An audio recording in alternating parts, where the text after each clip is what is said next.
Hay un gran peligro en tiktoficar, ¿no?, la salud, y casualmente cada vez hay un auge mucho más grande en estos profesionales que desde la poca ética quieren comunicar. Y quiero escuchar a uno que se llama Sansegarra, este doctor que sí tuvo bastante práctica en España y hizo una intervención, incluso fue novedoso con la aplicación de la paroscopía, pero no tiene investigación científica, y menos en los temas que está hablando de la supraconciencia y un montón de temas metafísicos. Por eso es tan importante dejar claro de que no hay nada más peligroso que estos tipos que se disfrazan con la autoridad de su formación, de su titulación, para validar sus discursos cuando no tienen evidencia científica. Quiero dejar claro de que la evidencia de mayor jerarquía son los metaanálisis con esta calidad longitudinal, y en la mínima, debajo de todo, casi que en el inframundo, está la opinión experta. Y eso es muy, muy importante definir para poder hablar del tema que él plantea, que es el estrés. Está demostrado que un minuto de estrés intenso provoca una caída del sistema inmunitario que dura 6 horas, lo que nos predispone entonces la persona estresada a padecer infecciones, enfermedades autoinmunes y cáncer. Pero la persona que está en estrés continuo, continuamente está liberando cortisol y catecolaminas, y la persistencia del cortisol y catecolaminas provocan trastornos del corazón, del ritmo, trastornos de la tensión arterial, hipertensión, trastornos del metabolismo del colesterol, trastornos digestivos. A nivel cerebral condicionan insomnio, angustia, pérdida de memoria, dificultad en el aprendizaje y una depresión importantísima sobre nuestro sistema inmunitario, tanto el celular como el humoral. La causa fundamental es la mente, y la causa fundamental de nuestra sociedad actual es el ego y el estrés que condiciona el ego con la dinámica vital que determina este ego. A ver, cuando nosotros decimos que se ha demostrado, debemos de validarlo con evidencia empírica, y este tipo pues simplemente respalda todo lo que dice desde su falacia de autoridad y desde su ego, que aquí entre comillas es una descripción etimológica, no una descripción metodológica de la realidad. No existe el ego, y yo sé que es complicado, pero más allá del constructo epistemológico de la mente no existe la mente, ¿no? Y eso será tema para otro momento. Y en mi caso sí, hay 3 estudios que validan el efecto dramático y el efecto incidencial y correlacional del estrés en condiciones de inmunosupresión y de exacerbación de predictibilidad para desarrollar condiciones crónicas degenerativas como la diabetes, la presión arterial, condiciones cardiopáticas, incluso óseas por la depresión, la inmunodepresión, incluso condiciones oncológicas. Es verdad, pero el problema es que él lo atribuye a una causa que no tiene verdad, y él habla con medias verdades. ¿Por qué? Porque él quiere generar el planteamiento del conflicto. ¿Cuál es el conflicto? Que el estrés es un factor determinante, que no es verdad, no es determinante, es un factor correlacional que aumenta la predictibilidad a desarrollar condiciones que para poder desarrollarse tienen que haber un montón de elementos. ¿Cuál es el elemento? Uno, el tipo de estructura de conocimiento, de habilidades para poder gestionar situaciones de estrés, que quiero dejar claro que el estrés es la respuesta que tiene un organismo, un individuo, ante la presión de lo contingencial, del contexto, ¿sí?, del entorno y de todas las cosas, de todos los fenómenos interactivos que hay de esta contingencialidad con el individuo que está en medio, ¿ok? Entonces hay que dejar esto claro, ¿no? Entonces él dice que la causa es la mente y el ego, que es lo que provoca el estrés, y esto es la gran mentira. Sí, él hace una aseveración bastante interesante, que es parte de su media verdad, y es que él habla sobre la generación de cortisol, de otras neurohormonas que pueden ser nocivas, depende de la incidencia y el impacto, pero casualmente esto se le atribuye a algo que se llama eje HPA, eje hipotalámico pituitario adrenal. A ver, sí es verdad que sí, el factor contingencial estresor puede estimular la producción o excitar este eje HPA, pero el problema es que no lo causa la mente y no lo causa el ego, porque ninguna de las dos existe. El problema es lo que realmente exacerba estas situaciones, y se llaman factores contingenciales. Y esos factores contingenciales son factores que van desde la política pública, desde situaciones laborales, desde condiciones de dolor, de violencia, de maltrato, y eso no está en la mente. Por eso me parece chistoso. ¿Qué está en la mente? A eso le vamos a llamar mente, perfecto, no hay ningún problema. ¿Y el ego qué es? La responsabilidad que tiene el individuo sobre esas situaciones incidenciales.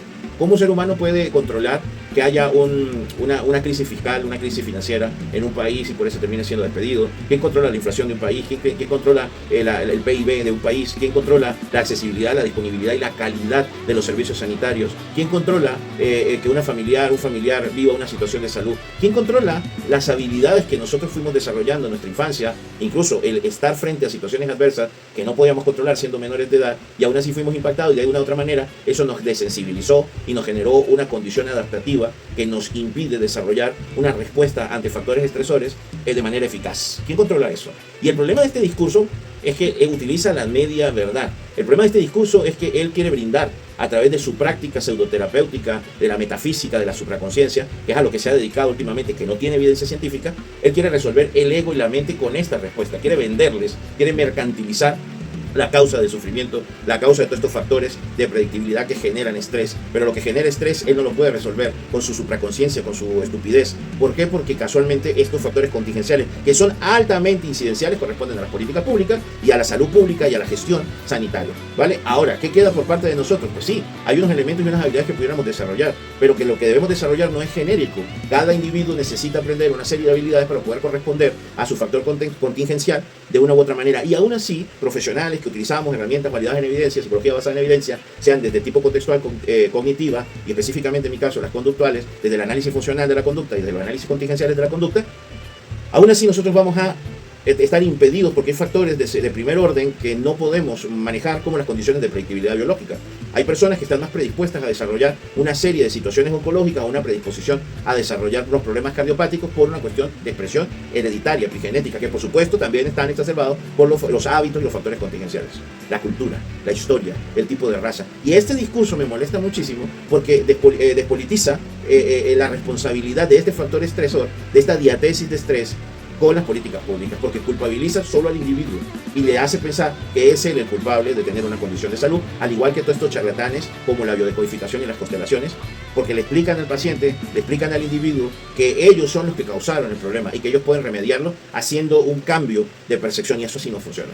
La mayoría de nosotros, como terapeutas o profesionales sanitarios, tenemos una obligación de acción política, porque no podemos tener un ejercicio de consulta sin querer incidir dentro de las políticas públicas. Tenemos que tener acción política.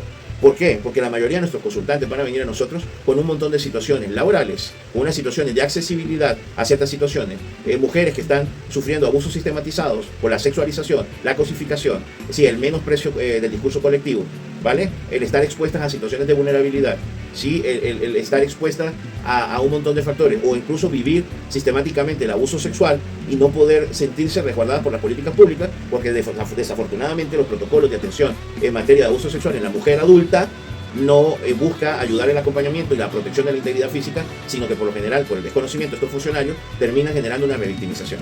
Entonces, un paciente que tiene problemas oncológicos, que está teniendo un tratamiento que es regulero, porque casualmente la salud pública no le puede ofrecer una garantía de que su tratamiento esté a tiempo, de que su oncólogo tenga la disposición para poder aplicar el tratamiento adecuado en el momento adecuado, no tiene los suficientes elementos de diagnóstico para ver la reducción, el aumento de su condición oncológica, y específicamente viene a una terapia porque se siente deprimido, porque no es que se sienta deprimido, porque no hay que patologizar la depresión, porque no todo está ni en el cerebro, porque lo peor que podemos pensar es en que estos ejes neurofisiológicos lo determinan todo. Entonces alguien que está estresado porque perdió su trabajo, porque su hija está enferma, porque no tiene cómo proveer a la familia, porque esos problemas están generando una dinámica en su relación de pareja, pues tenemos que dejar claro de que todo esto es una respuesta obvia y natural, por así decirlo, a estos efectos contingenciales, y que una persona que ha sido diagnosticada con un cáncer sumamente agresivo y que adicional tiene que luchar con las políticas mediocres para poder alcanzar sus tratamientos, pues que se sienta deprimida es lo mínimo que le puede pasar. Vamos a incidir en los factores serotoninérgicos, en la recaptación y en la inhibición, indudablemente que vamos a acompañar en la parte farmacológica, indudablemente vamos a actuar sobre los aspectos neurofisiológicos, pero ¿qué vamos a hacer con darle simplemente un antidepresivo, entre comillas antidepresivo, si no vamos a poder resolver los factores contingenciales que son determinantes de que se salve y específicamente que se sienta a gusto dentro del proceso de tratamiento, que haya una garantía de eficacia del tratamiento? Entonces, ahí es donde están. Ahora, hay evidencia, sí hay evidencia de lo que este tipo dice en la mitad de la verdad. Hugo, un minuto no deja 6 horas apagado el sistema inmunológico. Así no funciona el organismo. El organismo es un sistema maleable. Nuestro sistema inmunitario, nuestro sistema neurológico, lo que vulgarmente llamamos cerebro, que es una cantidad de sistemas interrelacionales aquí adentro y aquí, sufre, o sea, vive la epigenética, vive la plasticidad, constantemente está en un proceso adaptativo. Eso es algo muy importante de señalar. Y hay 3 estudios con alta jerarquía en evidencia, que son de metaanálisis con capacidad longitudinal, y es el de Sergentrod y Miller del 2004, que habla sobre que sí, realmente hay efectos variables en la salud según el tipo de estrés. Según el tipo de estrés, no todos los modelos estresores son de la misma categoría y generan unos efectos, y aún así, por más que podemos, este estudio porque nos indica que por más que podemos escalonar, generar escalafones, tipificar el tipo de estrés, aún así la forma que impacta en el individuo depende de otros valores contextuales, ni siquiera son orgánicos. Y por supuesto que va a determinar la función inmunitaria, eso no hay duda. Pero no es que lo apaga y lo prende y que todos vamos a tener la misma respuesta. Hay un estudio del 2009 de Davar que habla sobre el efecto del estrés agudo y sí puede generar una supresión inmune, pero eso no depende de horas o días, todo depende del contexto y las capacidades protectoras que tenga el individuo, las capacidades de vincularse, las capacidades en las que nació, el tipo de país, las políticas públicas, el acceso a la salud, el acceso al trabajo, el acceso a la economía, los espacios accesibles, con acceso, disposición y calidad de los servicios sanitarios. Y hay otro que es importante, es los de Slavish e Irwin, que es del 2014, y habla sobre cómo los efectos sostenidos, no por minutos, sino las crisis financieras, los problemas sociales, las guerras, pueden ser transformarse en un estrés social crónico que puede generar un proceso de inflamación. Y sí es verdad, pero todos estos tres, si uno hace una lectura correcta, si uno hace una hermenéutica de la evidencia científica, de la literatura indexada, uno va a entender que todos estos estudios hablan constantemente sobre el factor contingencial, hablan sobre cómo el contexto es un factor determinante y no lo que este señor dice. O sea, él tiende a reducir primero a un eje HPA que es neurofisiológico, ¿sí? el eje hipotalámico, adrenal y pituitario, perdónenme el orden, ¿sí? El HPA es hipotalámico, pituitario y adrenal. Es decir, todo lo que reduce el coche al tanque de combustible y no explica por cómo se mueve, qué función mecánica tiene, pero estos factores contingenciales son determinantes. ¿Vale? Hay algo más aterrador aquí y es atribuirle el estrés a la mente. No tiene sentido. Al ego, no sé a qué se refiere. ¿Vale? Eso sí es importante dejar claro.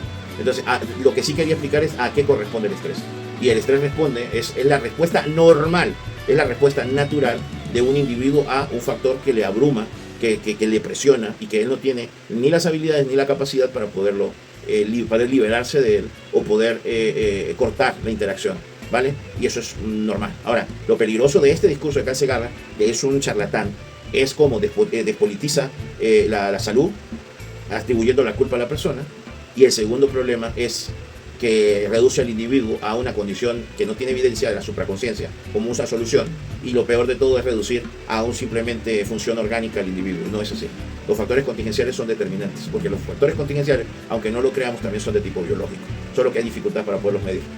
Entonces, yo sé que esto ha sido bastante complicado y espero que tengas que hasta el último momento para poderlo comprender, porque este tipo se atreve a reducir, a caricaturizar un fenómeno tan complejo que yo lo he caricaturizado en casi 18 minutos, y lo voy a acelerar cuando vean este video, va a quedar en menos, pero tardé mucho tiempo escribiendo, leyendo, investigando, y este tipo en un minuto se atreve a decir cosas tan estúpidas que lo que generan es culpabilización, discursos y que invisibilizan verdaderas luchas, por ejemplo en la oncología, en el maltrato sistematizado a la mujer, en las violencias infantiles, en las situaciones de precariedad en las que viven más de 1.000 millones de personas, la marginación en Latinoamérica y el Caribe que asciende casi 200 millones de personas, a niños que mueren por cada 8 segundos por hambre.